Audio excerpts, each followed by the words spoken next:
Hello, welcome back to my channel.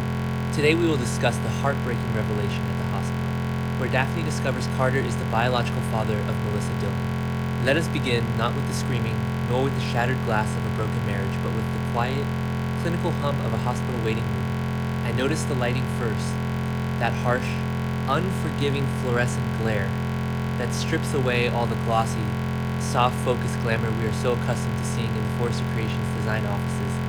There is a haunting sameness to the way daytime television frames a medical facility. It is always a place of purgatory.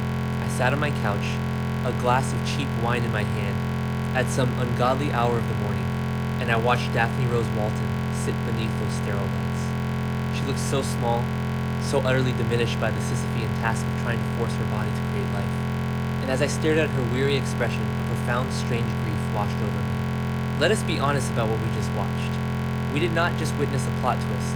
We witnessed the total psychological collapse of a woman who is fundamentally drowning in the terrifying illusion that she has any control over her own destiny.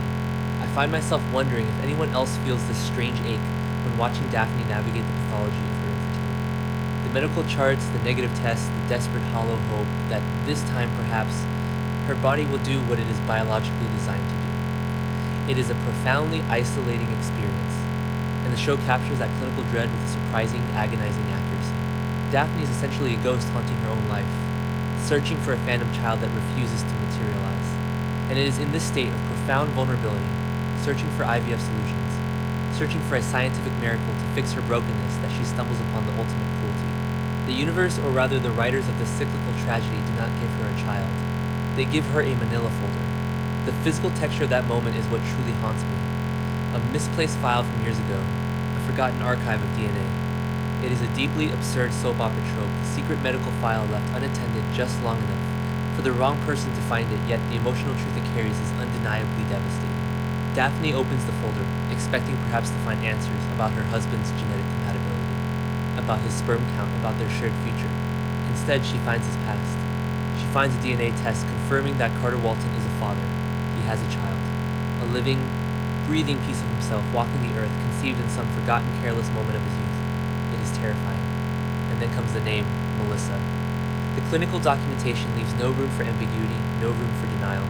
It is Melissa Dillon, the very same Melissa Dillon who is currently wandering the halls of Forrester Creations, tangled in the messy juvenile drama of Will and RJ. The cognitive dissonance of this realization is staggering. We as an audience have watched Carter and Melissa interact in those glossy, superficial design offices. We have watched Carter, the ever-steady moral compass of the company, look at this young woman with a sense of protective warmth. He always felt an invisible string pulling him toward her, a strange, inexplicable bond that he likely wrote off as mere professional mentorship or basic human empathy. To look back at those scenes now is a deeply voyeuristic exercise in tragedy. The genetic echo was bouncing between them in plain sight, and neither of them knew. Carter, a man who has spent his entire adult life desperately searching for a family, for a legacy, for a love that would not betray him, was standing feet away from his own flesh and blood. He did not know. He simply did not know. And Melissa, a girl who is so clearly suffering from her own arrested development, so desperate for an anchor that she allowed herself to be manipulated by RJ and terrorized by a stalker like Remy Price, was unknowingly seeking guidance from the very man who gave her life. It is a horror story masked as a family drama, but the true center of this existential nightmare is Daphne. Imagine for a moment the specific, localized agony of her psychological state. She is empty. She is actively grieving the child. She cannot conceive mourning the nursery that remains unfurnished, crying over the negative pregnancy tests that mock her from the bathroom counter. And in the midst of this profound hollow grief, she discovers that her husband's fertility is not the issue. His fertility is in fact undeniable. He has already created life. He created life with someone else.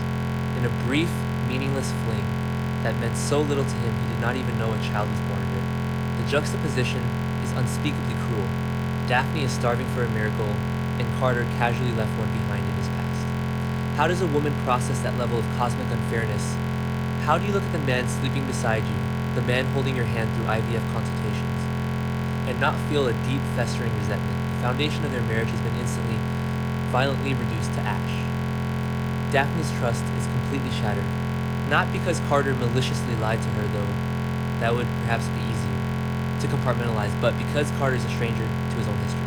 This brings me to a deep philosophical tangent about the nature of marriage itself. We build these lives with our partners. We share our beds, our bank accounts, our deepest fears about parenthood and legacy. We convince ourselves that we know the architecture of their souls.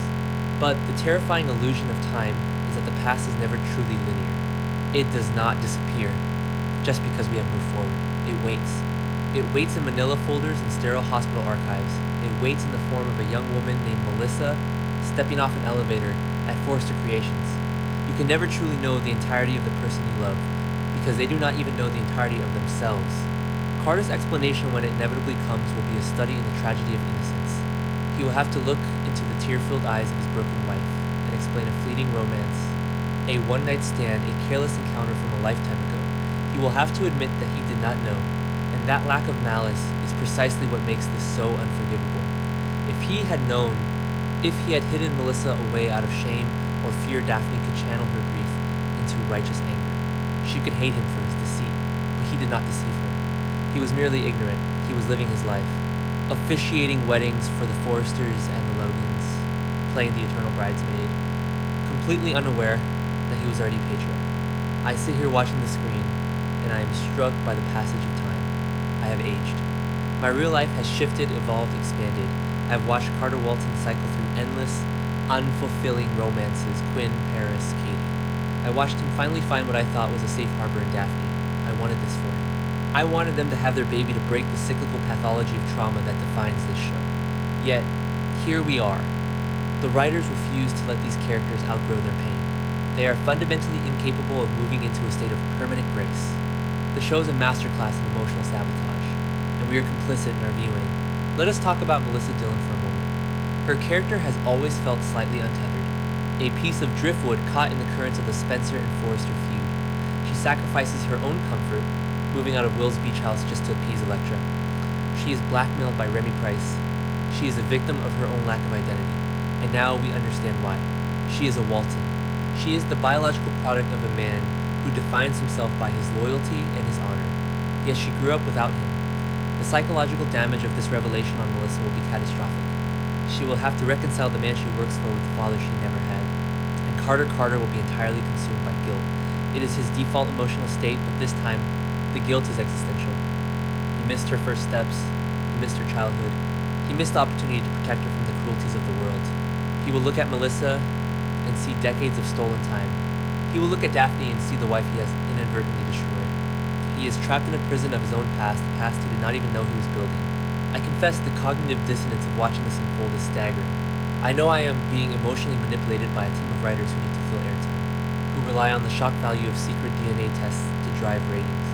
I know how absurd it is that a hospital would just leave such a file lying around for a grieving wife to find. But despite the clinical absurdity of the plot mechanics, the human emotion beneath it is strikingly, beautifully real. I felt genuinely moved today. I felt the ache in Daphne's chest. I felt the impending, crushing weight that is about to fall onto Carter's shoulders. I suppose I am asking too much from a daytime drama. I want them to be happy. I want Daphne to have her child and Carter to have his peace. But happiness does not make for compelling television. Pathology does. The terrifying truth is that we watch these shows to safely experience the destruction of the human spirit from the comfort of our living rooms. We watch Daphne's trust shatter because it allows us to confront our own fears of betrayal and inadequacy. As the episode faded to black, leaving us with the image of Daphne holding that paper, her world entirely dismantled, I felt a heavy silence settle over my house. The fluorescent lights of the hospital were gone, replaced by the quiet dark of my own reality. But the melancholy lingers, the realization that time stands still for no one, that our past will always demand a reckoning, and that the people we love the most are often the ones carrying the deepest, most devastating secrets. It is a heavy burden to bear both for the characters and for those of us who cannot seem to look